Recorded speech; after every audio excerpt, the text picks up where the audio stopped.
Hi, I'm Sarah Silverstein, Executive Editor at Business Insider. We are at the World Economic Forum in Davos, Switzerland, and I'm here with Erik Brynjolfsson, professor at MIT Sloan, the director of the MIT Initiative on the Digital Economy, and co-author of The Second Machine Age. And I'm so excited to have you here today because I've been hearing all week people talking about technology replacing jobs, and you have a very different take on, yes, robots are taking over, but it's not that scary. And why is that? Well, if we handle this right, this should actually be great news. We're talking about a lot more wealth creation. And yes, there are definitely some jobs that are being replaced. We have to remember there's a whole new set of jobs that are being created. And the way to understand why that's happening is that most jobs consist of lots of separate tasks. And a few of those tasks are being automated, but that only makes it even more valuable to have humans doing the remaining tasks. McKinsey had this great study that just came out looking at the workforce, and very few jobs will be entirely automated. In most cases, the technology will take over parts of those jobs. And what about like driverless cars and the number of people in America that are employed by driving? And the technology that will replace that? Yeah, actually, that's one category where we will eventually see lots of jobs disappear. There are up to 4 million people who are drivers. But I want to keep in mind short-term versus medium-term versus long-term. The technology is close to being here today, but there are some organizational and institutional barriers. You know, for instance, the Vienna Convention bans driverless cars. And so there's some legal regulations that have to be overcome. There's some social barriers.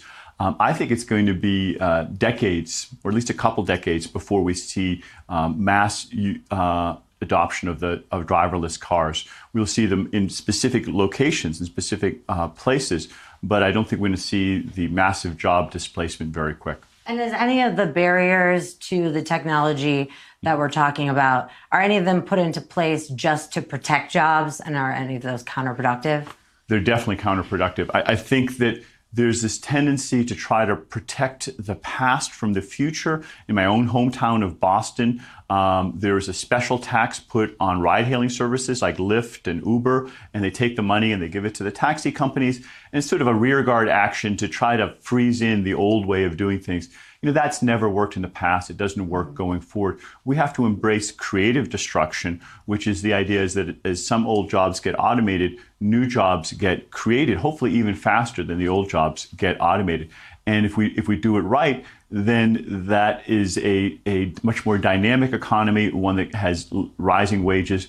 The strategy that fails is trying to freeze in the old economy. And so the technology that makes us arguably more productive and adds wealth to everyone, does it add wealth in some places more than other? Will we see more income disparity? We already have seen that. And the thing I want to emphasize, though, that nothing is baked into the future. We have a lot of different paths we can choose. Unfortunately, over the past 20 years, income inequality has grown quite a bit. The income at the median, the 50th percentile, is stagnant or falling in most of America and really in a lot of the world, even as the top, especially the top 1%, have seen vast wealth. There's more millionaires and billionaires than ever in history. So while the pie is bigger, it's not evenly shared. The thing to bear in mind, though, is this is not a function of the way of technology per se. It's a function of our institutions, our tax laws, our educational investments, the kinds of entrepreneurship we have. If we change those policies and if we change the way we react to the technology, I believe we can have a world of widely shared prosperity. And what's the single one policy that you think would be most helpful to change? Well, there's a cluster of them, but if you make me just focus on one, I'm going to have to focus on education. And it isn't just investing more in education.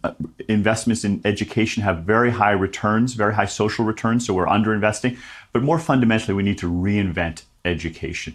We need to focus less on teaching rote knowledge, having people sit quietly in rows of desks and follow instructions. That's what machines can do, follow instructions, memorize things. Instead, we need to focus on allowing creativity to flourish.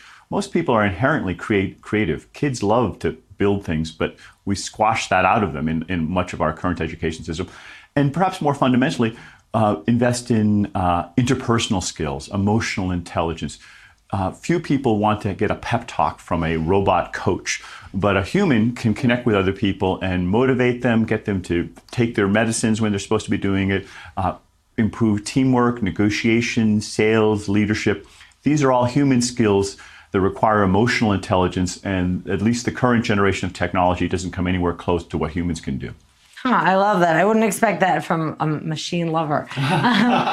Well, no, I love machines, and I want to say that there's opportunities for humans and machines to work together. They each have their strengths. As I mentioned, most jobs have parts of them, tasks that are very automatable, but other tasks that require humans. And this dichotomy of all or nothing is really the wrong way to think about it. It's really humans and machines working together where most of the value gets created. And a lot of economists have been talking about productivity collapsing, and you argue that that is not the case, I believe. Well, it's more subtle than that. So the official productivity statistics are definitely really pretty disappointing. They've been disappointing to me too. But there's two things to bear in mind. First, there's a terrible mismeasurement problem going on. I've studied productivity for a long time. Productivity is a very simple concept. It's output divided by input. But the reality is that there's two parts of it that are really badly measured. One of them is output, the other one is input. And so we just aren't capturing it very well, especially as there's more and more free goods, GPS, Wikipedia. They aren't counted in the productivity statistics. In fact, they weren't even designed to be counted. Productivity is a measure of production. And so if you get stuff for free, it doesn't count. But that doesn't mean it doesn't create value. Of course, we get value from those goods. So we need to realize that productivity and well-being are two distinct concepts and need to be measured separately. We have a project at MIT that's trying to measure the well-being part separately from the productivity part. But there's a second, more fundamental thing going on, which is that these amazing technologies that we're seeing coming on in machine learning, vision, and other areas require organizational and societal change to really get implemented. In the book, The Second Machine Age, we talk about electricity and how it took about 30 years for factories to redesign and re-engineer before they had real productivity improvements. The technology was there, but it took a decade of managers tinkering and figuring out how to really implement it to get value from it.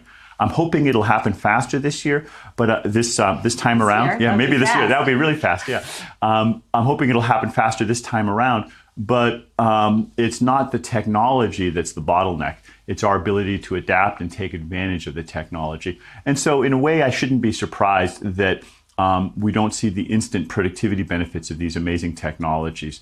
Our human organizations and our skills need to catch up. Because how close are we to the AI technology that we would need to implement, and how far is it from being widely used? Those are the two key questions. The technology is very close.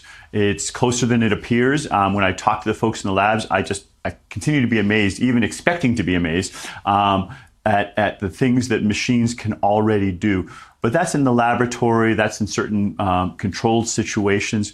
The much harder problem is implementing the business process changes and the societal changes. That's going to take a lot longer. In some cases, it will take decades.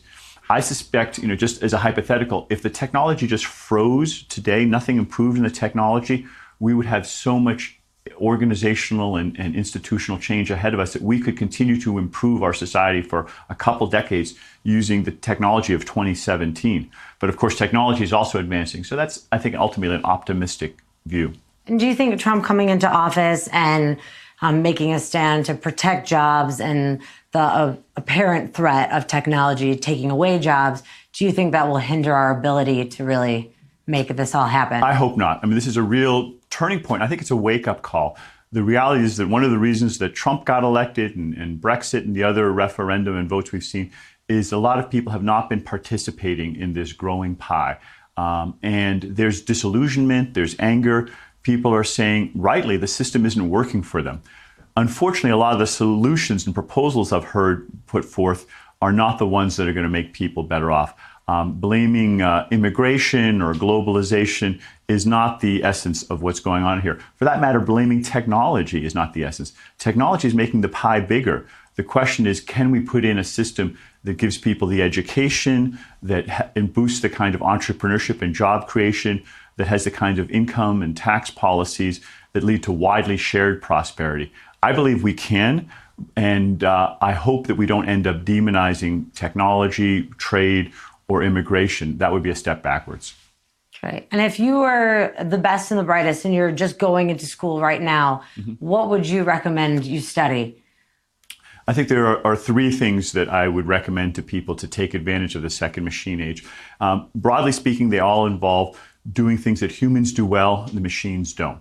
The first one is around creativity. Most of us are inherently creative. You watch children, they love to build things. Schools right now often stamp out creativity, but if we allowed it to flourish, we could invent things that machines had no chance of inventing. Machines are very bad at thinking outside the box. Secondly, that I think is way underrated is interpersonal skills, emotional intelligence, not just IQ, connecting with people, teamwork, empathy, caring, relationships. Those are things that humans have an inherent advantage in, and so many jobs of the future are going to depend more on caring, connecting, selling, motivating people, leadership. So those are also skills that I believe can be taught and can be learned. And last but not least, we're increasingly in a superstar economy, a winner-take-all economy, where the very best people in each category tend to get a global dominant market share. That applies to individuals as well as companies. But to be the best at something, you have to be really passionate about it. You have to love to do it. You have to do it in your weekends, in your free time, not because you have to, but because you want to. And so my third piece of advice is to follow your passion. We've heard that all through history. Parents are always saying that, right?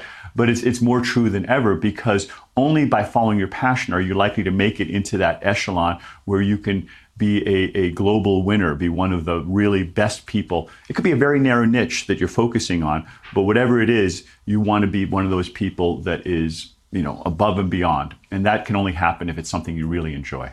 And what is the one technology that we should be investing more resources in or should be going all in on? Good question.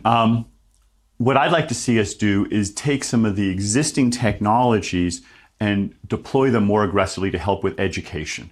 Because my own industry, sad to say, is way behind the curve. That we need to have a way of reskilling the workforce, having a skills map from the existing set of skills that people have towards the new set of skills that are needing. And I believe machine learning and artificial intelligence can create customized curricula that teach people how to make that transition. We aren't doing it today. We aren't using the technology that's transforming the rest of the world to transform education and ultimately transform ourselves. If we did that, there would be less of a gap between the potential of the technology and the reality of what we're delivering today. And there'd be less of a gap, frankly, between the vast wealth creation and the many people who are being left behind. Great. Thank you so much. My pleasure. It's wonderful to have you.